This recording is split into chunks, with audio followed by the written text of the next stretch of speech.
नमस्कार प्यारे विद्यार्थियों। आज हम आपके सामाजिक में चैप्टर नंबर 4 पढ़ेंगे।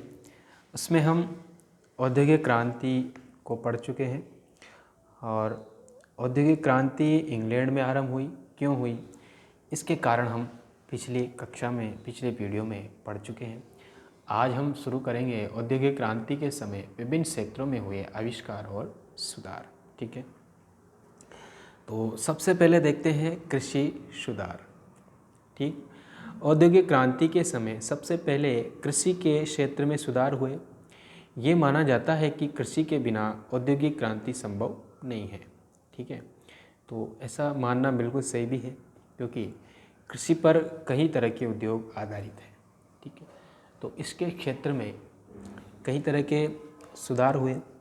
17वीं शताब्दी तक कृषि क्षेत्र में सामान्यतः वही विधियां और उपकरण प्रयोग में लाए जाते थे जो कई शताब्दी से प्रयोग में लाए जा रहे हैं। ठीक है, तो जो खेती थी वो प्राचीन विधियों द्वारा ही होती थी और प्राचीन उपकरणों से ही और परंपरागत विधियों से उपकरणों से ही की जा रही थी। कब तक? 17वीं शताब्दी तक। कृषि तकनीक में परिवर्तन नहीं होने के कारण कृषि जन्य वस्तुओं की मांग राज्य की खपत से अधिक नहीं थी। ठीक है, नेक्स्ट देखिए आगे। तो कृषि जन्य वस्तुओं की जो मांग थी वो राज्य खपत से अधिक नहीं थी, यानी जितनी राज्य को आवश्यकता थी उतना ही उत्पादन होता था। लेकिन जब कारखाना प्रणाली का विस्तार हुआ, शहरों की आबादी बढ़ी, तो अधिक अन्न और कारखानों के लिए अधिक कपास की मांग बढ़ गई। अतः कृषि जन्य वस्तुओं की मांग की पूर्ति के लिए कृषि के क्षेत्र में वैज्ञानिक तरीकों से काम करने और कृषि उपयोगी मशीनों को बनाने की आवश्यकता अनुभव की जाने लगी। ठीक है, पहले क्या था कि कृषि जन्य वस्तुओं की मांग जो राज्य की खपत के अनुसार ही हुआ करती थी, उतना ही उत्पादन होता था जितना आवश्यकता है। लेकिन जब क्या हुआ, कारखाना प्रणाली का विस्तार हुआ, उद्योग धंधों का विकास हुआ, औद्योगिक क्रांति हुई, तो उसके फलस्वरूप क्या हुआ कि शहरों की आबादी बढ़ी। जब शहरों की आबादी बढ़ गई तो अन्न और कारखानों के लिए अधिक कपास की मांग बढ़ गई। अतः कृषि जन्य वस्तुओं की मांग की पूर्ति के लिए अब जब मांग बढ़ने लगी कि कृषि जन्य उत्पादों की वस्तुओं की, अब उनकी पूर्ति कैसे की जाए, क्योंकि इनमें तो संसाधन सीमित थे और इतने उत्पादित ये नहीं कर सकते थे और ये इतना ही उत्पादन कर पाते थे बहुत कम मात्रा में। तो उसके लिए क्या हुआ कि कृषि के क्षेत्र में वैज्ञानिक तरीकों से काम करने और कृषि उपयोगी मशीनों को बनाने की आवश्यकता अनुभव की जाने लगी। बिल्कुल। तो दूसरा कारण, अब लोग मुनाफे के लिए खेती में पूंजी लगा रहे थे। वास्तव में कृषि क्षेत्र में पूंजी के प्रयोग ने कृषि में क्रांति ला दी। ठीक है, क्या किया? दूसरा कारण यह था कि लोग अपने मुनाफे के लिए, फ़ायदे के लिए क्या कर रहे थे? खेती में पूंजी लगा रहे थे, अपना पैसा लगा रहे थे। और वास्तव में कृषि क्षेत्र में पूंजी के प्रयोग ने कृषि में क्रांति ला दी। तो सर्वप्रथम यानी सबसे पहले यॉर्कशायर के ज़मींदार, ये शहर का नाम है यॉर्कशायर, इंग्लैंड में, वहाँ के जो जमींदार थे जेथ्रो टल ने बीज बोने की मशीन से ड्रिल बनाई। ठीक है, ये जो था जमींदार था, यहाँ से अंडरलाइन करो इसको, यॉर्कशायर का, तो इसका नाम था जेथ्रो टल। इसने बीज बोने की जो मशीन है से ड्रिल ये बनाई, जिससे बीज बोने का कार्य अधिक व्यवस्थित तथा सुचारू रूप से होने लग गया।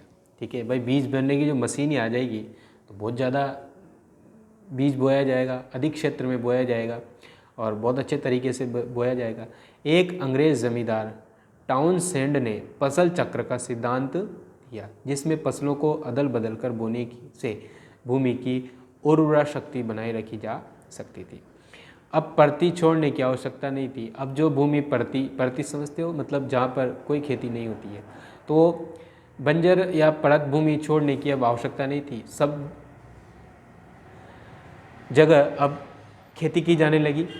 सभी भूमि पर कृषि योग्य जो भूमि थी पहले पड़त छोड़ दी जाती संसाधनों के अभाव में, लेकिन अब उनमें खेती की जाने लगी तथा प्रति एकड़ फसल उत्पादन भी ज़्यादा हो गया।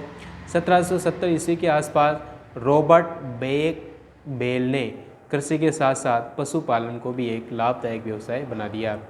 तो ये जो रॉबर्ट बेक बेल था, इसने कहा कि भाई खेती के साथ साथ अब पशुपालन भी किया जाए तो बहुत अच्छा हो, तो इससे लाभदायक व्यवसाय हो गया। उसने भेड़ों गायों की नस्लों सुधारने के लिए प्रयोग प्रारंभ कर दिए। वैज्ञानिक प्रजनन पद्धति के नवीन प्रयोग से उसने तो पहले की अपेक्षा तिगुनी वजन की भेड़ें तैयार की। ठीक है, तो आइए थोड़ा आगे देखते हैं। तो रॉबर्ट बेक बेल ने क्या कहा कि कृषि के साथ साथ पशुपालन को भी व्यवसाय बना लिया जाए तो ये बहुत अच्छा होगा। तो वाकई इसके अच्छे परिणाम निकले। उसने भेड़ों और गायों की नस्ल सुधार करने के लिए प्रयोग प्रारंभ कर दिए। वैज्ञानिक प्रजनन पद्धति के नवीन प्रयोग से उसने पहले की अपेक्षा तिगुनी वजन की भेड़ें तैयार करने में सफलता प्राप्त कर ली।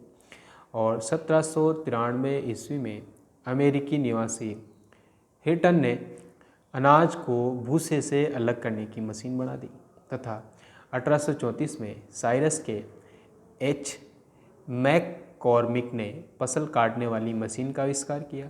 और कालांतर में कृषि में यंत्रीकरण बढ़ता ही चला गया और शक्ति से चलने वाली मशीनों के आविष्कारों ने कृषि में क्रांति ला दी। ठीक है, तो इस तरह धीरे धीरे क्या हुआ, खेती में प्रयोग किए जाने वाली सारी मशीनों का आविष्कार होता गया और खेती में क्या हो गया, कृषि में क्रांति आ गई।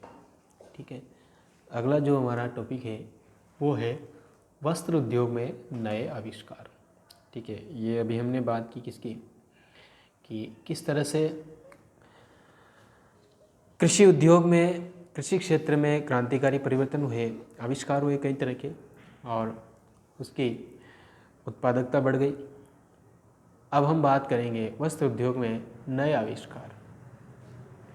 औद्योगिक क्रांति की शुरुआत मुख्यतः वस्त्र उद्योग से हुई और 18वीं शताब्दी के मध्य तक यूरोप के उद्योग में वस्त्र बनाने की प्राचीन प्रणाली वस्त्रों की मांग को पूरा करने में असमर्थ थी।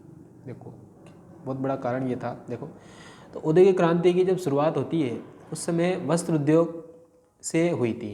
ठीक है, तो 18वीं शताब्दी के मध्य तक यूरोप के उद्योग में वस्त्र बनाने की प्राचीन प्रणाली जो थी वो क्या थी, वस्त्रों की मांग को पूरा करने में असमर्थ थी। ठीक है, क्योंकि ज़्यादातर जो कार्य हो रहे थे वो प्राचीन पद्धतियों प्रणालियों से हो रहे थे हर क्षेत्र में।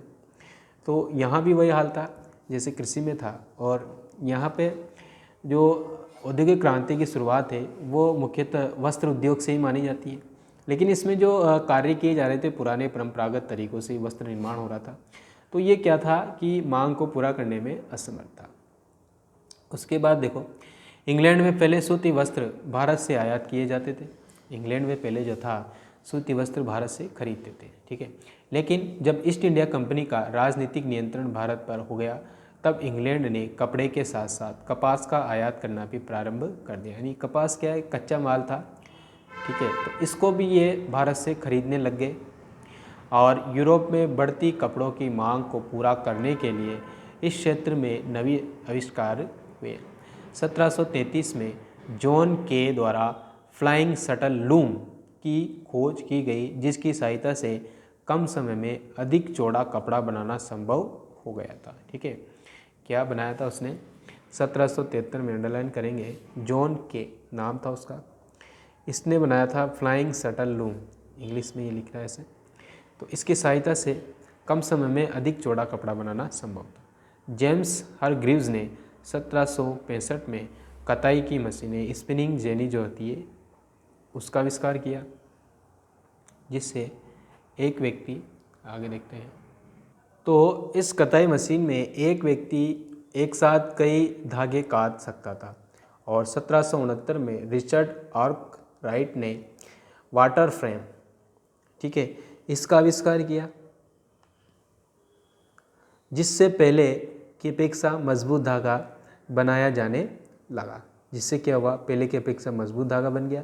और 1779 में सैमुअल ने क्रॉम्पटन, ये इसी का ही नाम है, सैमुअल क्रॉम्पटन ने, इसने म्यूल द्वारा कता हुआ धागा बहुत मजबूत और बढ़िया होता था। ठीक है, इसने जो बनाई म्यूल। और 1787 में एडमंड कार्टराइट द्वारा पावर लूम यानी शक्ति चलित करघे का आविष्कार किया। ठीक है, तो ये था कपड़ा उद्योग में क्रांतिकारी परिवर्तन, मशीनों का प्रयोग बढ़ा। अब बात करेंगे हम लौह उद्योग में नई तकनीक और परिवर्तन। ठीक है, तो इंग्लैंड में मशीनीकरण में काम आने वाली मुख्य सामग्री कोयला और लौह अयस्क थी। बहुत आय से उपलब्ध था, तो इंग्लैंड में ये सब चीज़ें आसानी से मिल जाती थी, कोयला, लौह इस्पात। ठीक है, इसके अलावा यह वहाँ उद्योग में काम आने वाली अन्य खनिज जैसे सीसा, तांबा, ट्रांगा यानी टिन, ये भी खूब मिलते थे। कहाँ की बात हो रही है? इंग्लैंड की। लेकिन पुरानी पद्धति से लोहे की मांग की पूर्ति नहीं की जा सकती थी। बाकी सब तो मिल रहा था, लेकिन लोहा जो परंपरागत पुराने तरीक़ों से उसको मांग की पूर्ति नहीं हो रही थी। अतः लौह अयस्क को शुद्ध करने के लिए विभिन्न विधियों की खोज की जाने लगी।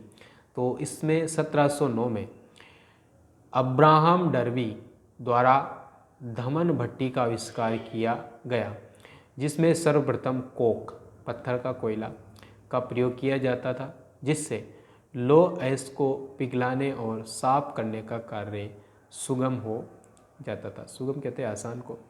तो इस आविष्कार ने धातु कर्म उद्योग में क्रांति ला दी। द्वितीय डर्बी नाम का दूसरा व्यक्ति भी हुआ। उसने 1711 से 68 के ने ढलवा लोहे से पिटवा कर लोहे का विकास किया। ढलवा जो लोहा था उसको पिटवा यानी पीट कर जिससे कोई औजार बना दो, इस तरह का कर दिया, उसका विकास कर दिया। फिर आगे देखते हैं थोड़ा। हेनरी कोट ने, ठीक है, हेनरी कोट ने क्या किया?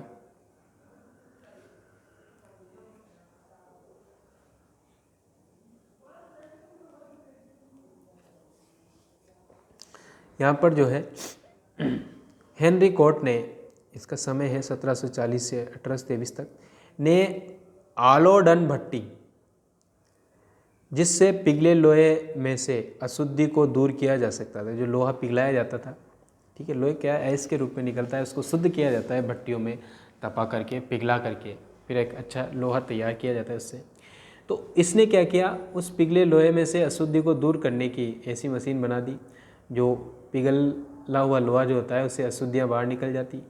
फिर और बेलन मिल का आविष्कार किया, जिससे शुद्ध और अच्छा लोहा बनना संभव हुआ। अब लोहे से बनी मशीन अधिक वजनदार होती थी और उनमें जंग भी लग जाती थी।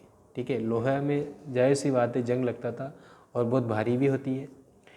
तो इस समस्या से छुटकारा पाने के लिए खोज हुई और इस्पात का आविष्कार हो गया। ठीक है, इस्पात में जंग नहीं लगता है।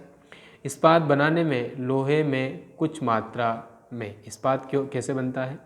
जो लोहा है, इस्पात बनाने में क्या किया जाता है? कुछ मात्रा में तो कार्बन, मैग्नीज तथा अन्य पदार्थों का उपयोग किया गया। इस्पात लोहे की अपेक्षा हल्का होता है, मजबूत होता है और जंग रोधी और लचकदार होता है। ठीक है, एक तो इसमें जंग नहीं लगता, इस्पात लोहे की अपेक्षा हल्का होगा, मजबूत होता है, जंग नहीं लगता, लचकदार होता है। हेनरी बेसेमर ने एक नई इस्पात बनाने की विधि खोजी, जिसमें बेसेमर प्रक्रिया के नाम से जाना जाता है। किसने? हेनरी बेसेमर ने एक नई इस्पात बनाने की खोजी। इस विधि से ढलवी लोहे से सीधा इस्पात तैयार किया जाता था। इसमें लौह उद्योग में एक क्रांति आ गई। ठीक है, तो ये था लौह उद्योग में एक नई तकनीक का परिवर्तन। दूसरी बात हम करेंगे परिवहन के क्षेत्र में नए आविष्कार। तो ये तो बहुत ही इम्पोर्टेंट है। परिवहन के क्षेत्र में काफ़ी परिवर्तन हुए, तो उसमें देखते हैं। बढ़ते व्यापार उद्योग के कारण परिवहन के साधनों में सुधार की आवश्यकता महसूस की गई। परिवहन को आसान और सस्ता बनाने के लिए स्कॉटलैंड के वासी मोकाडम ने सड़क निर्माण का नया तरीका निकाला। ठीक है, सड़क के निचले भाग में भारी पत्थरों की परत, उसके बाद छोटे छोटे पत्थरों की परत और उसके बाद मिट्टी बिछाई जाती थी। ठीक है, इस तरह से ये जो विधि बताई थी, ये किसने बताई थी? स्कॉटलैंड के वासी थे मकाडम। इसने सड़क निर्माण के नया तरीका निकाला। देखते हैं, तो सबसे पहले इसने क्या बताया कि सबसे नीचे भारी मोटे पत्थरों की परत जमा दी जाए, उसके ऊपर फिर छोटे छोटे पत्थर और फिर उसके ऊपर मिट्टी। तो भारी सामान का परिवहन सड़क मार्ग में से खर्चीला और असुविधाजनक होता था, क्योंकि भारी सामान जो है सड़क मार्ग से ले जाना में काफ़ी खर्चा होता है। अतः भारी सामान के परिवहन को सुगम व सस्ता करने के लिए नहरों का निर्माण कराया गया। इंग्लैंड में पहली नहर वर्सली केनाल 1761 में जेम्स ब्रिदली द्वारा बनाई गई। इससे माल ढोने का खर्चा आधा रह गया। इंग्लैंड में 1788 में और 1796 ईस्वी में अनेक नहरों का निर्माण कराया गया, जिसके कारण ये काल नहरोन्माद के नाम से जाना जाता है। कब का? 1788 से 1796 के बीच, ठीक है। तो जिसको नहर उन्माद काल के नाम से जाना जाता है। और 1869 में फ्रांसीसी इंजीनियर फर्दिनांड द लेस्पेत ने स्वेज नहर का निर्माण कराया, ठीक है, जो भूमध्य सागर और लाल सागर को मिलाती है, ठीक है। तो यह व्यापारिक मार्ग है, यहाँ से व्यापार किए जाते थे ये लोग। तो ये काफ़ी इम्पोर्टेंट है। स्वेज नहर नाम सुना होगा आपने, भूमध्य सागर और लाल सागर को जोड़ती है, ठीक है। किसने करवाया था इसका? फ्रांसीसी इंजीनियर था फर्दिनांड द लेस्पेत। इससे यूरोप और भारत के मध्य की दूरी 1/3 कम हो गई, ठीक है। पहले यूँ घूम के जाना पड़ता था, लेकिन जब ये स्वेज नहर बन गई तो सीधा यूरोप तक आसानी से जाया जा सकता था भारत से। परिवहन को अधिक सस्ता और सुगम बनाने के लिए परिवहन साधनों में भाप की शक्ति का प्रयोग किया जाने लगा। अमेरिकी रॉबर्ट फुल्टन ने 1807 में प्रथम वाष्प चलित नौका का आविष्कार किया, वाष्प से चलने वाली नाव बना दी, जो पहले बार हडसन नदी में चली, ठीक है। वाष्प चलित नौका 1807 में रॉबर्ट फुल्टन ने बनाई, ठीक है। स्थल मार्ग पर लोहे की पटरियों पर चलने वाले रेल इंजन के आविष्कार ने यातायात के क्षेत्र में क्रांति ला दी, ठीक है। तो फिर रेल का तो कहना ही क्या। 1814 में जॉर्ज स्टीफन ने, ठीक है, प्रसिद्ध भाप का इंजन जिसका नाम था रॉकेट का आविष्कार किया। 1814 में भाप का इंजन, पहले जो ट्रेन थी वो भाप के इंजन से ही चलती थी, स्टीम इंजन जिसको कहते हैं, ठीक है। तो वो नाम था उसका रॉकेट, बनाने वाले थे जॉर्ज स्टीफेंस, समय था 1814 का, ठीक है। इसी के साथ रेलगाड़ियाँ परिवहन का एक ऐसा साधन बन गए जो वर्ष भर उपलब्ध रहता था। 1830 में प्रथम रेलगाड़ी मैनचेस्टर और लिवरपूल के बीच चली, ठीक है। मैनचेस्टर इंग्लैंड में है, तो वहाँ से रेल के आविष्कार ने कोयला, लोहा एवं अन्य औद्योगिक उत्पादों को कम समय और कम खर्च में ले जाना संभव बना दिया, ठीक है। तो ये देखिए 1830 में प्रथम रेलगाड़ी मैनचेस्टर से लिवरपूल के बीच चली। रेल के आविष्कार ने कोयला, लोहा और अन्य औद्योगिक उत्पादों को कम समय और कम खर्च में ले जाना संभव बना दिया, ठीक है। और संचार के नए क्षेत्र में हुए नए प्रयोग, अगला हेडिंग है अपना। तो संचार के क्षेत्र में क्या क्या परिवर्तन हो गए भाई? देखो, संचार जानते हो, सूचना क्रांति जो कहेंगे, तो उसके क्षेत्र में क्या हुआ? 1844 में सैमुअल मोर्स ने एक व्यावहारिक तार यंत्र का आविष्कार किया। सैमुअल मोर्स ने 1844 में, तो इस तार यंत्र से विश्व के महाद्वीपों को परस्पर जोड़ने का काम किया। 1876 में ग्राहम बेल, ठीक है, इसने टेलीफोन का आविष्कार किया। याद रखना, ये ग्राहम बेल ने टेलीफोन का आविष्कार किया, जिससे संचार की दुनिया में क्रांति ला दी। औद्योगिक क्रांति के परिणाम क्या हुए ये देख लेते हैं। औद्योगिक क्रांति के परिणामों को 4 भागों में बांटकर अध्ययन कर सकते हैं। पहला आर्थिक, राजनीतिक, सामाजिक और वैचारिक। सबसे पहले देखते हैं आर्थिक परिणाम। उत्पादन एवं वाणिज्य में संतुलित वृद्धि हुई तथा आर्थिक संतुलन बिगड़ा। ग्रामीण क्षेत्रों की अपेक्षा नगरों का अधिक विकास हुआ, क्योंकि गाँव में ऐसे मशीनें और उद्योग धंधे लगे ही नहीं, ये ज़्यादातर शहरों में ही लगे, बड़े बड़े नगरों में, तो वहाँ का विकास ज़्यादा हुआ। कुटीर उद्योगों का विनाश हो गया, ठीक है। राष्ट्रीय बाजारों को राज्य द्वारा संरक्षण मिला तथा औद्योगिक पूंजीवाद का विकास हुआ, ठीक है। तो ये था आर्थिक परिणाम। अब देखेंगे हम राजनीतिक परिणाम। फिर राजनीतिक परिणाम। राजनीति में लोकतंत्र की मांग बढ़ी तथा मध्यम वर्ग की राजनीतिक महत्वाकांक्षाओं का उदय हुआ। औद्योगिक क्रांति की औपनिवेशिक स्पर्धा की शुरुआत हो गई। श्रमिक संगठित हुए और अपनी मांगों को लेकर आंदोलनों का उदय हो गया। ठीक है, तो ये राजनीतिक कारण मान सकते हैं। फिर राजनीतिक परिणाम। सामाजिक परिणाम क्या रहे? नए सामाजिक वर्ग का उदय हो गया, नैतिक मूल्यों में गिरावट आई, संयुक्त परिवार प्रथा में बिखराव हो गया, नई संस्कृति का जन्म हुआ तथा मानवीय संबंधों में गिरावट आ गई। शहरों में मजदूरों की संख्या बढ़ने से गंदी बस्तियों की भी समस्या बढ़ गई। तो ये सामाजिक परिणाम थे औद्योगिक क्रांति के। और अब है वैचारिक परिणाम। आर्थिक उदारवाद का स्वागत किया गया और समाजवाद का उदय हो गया। ठीक है, तो ये यहाँ तक आपका ये चैप्टर ही कंप्लीट हो जाता है, क्योंकि जर्मनी और इटली का एकीकरण हमें नहीं पढ़ना है। ठीक है, जर्मनी और इटली का एकीकरण मैंने क्रॉस लगा रखा है, ये आपके सिलेबस से इस साल हट गया है। ठीक है ना। तो विद्यार्थियों, यहीं पर आपका ये चैप्टर समाप्त हुआ, क्योंकि इस चैप्टर में हमने सिर्फ औद्योगिक क्रांति को ही पढ़ना है। जर्मनी और इटली का एकीकरण आपके इसमें नहीं है, और यूरोप में जो राष्ट्रवाद का उदय है ये भी हमें नहीं पढ़ना है। मैंने आपको पहले ही इसमें क्रॉस लगा दिया है, ये वाला जो है नहीं पढ़ना। ठीक है, तो आज के लिए काफ़ी है, कल के लिए बहुत कुछ बाकी है। ओके, धन्यवाद।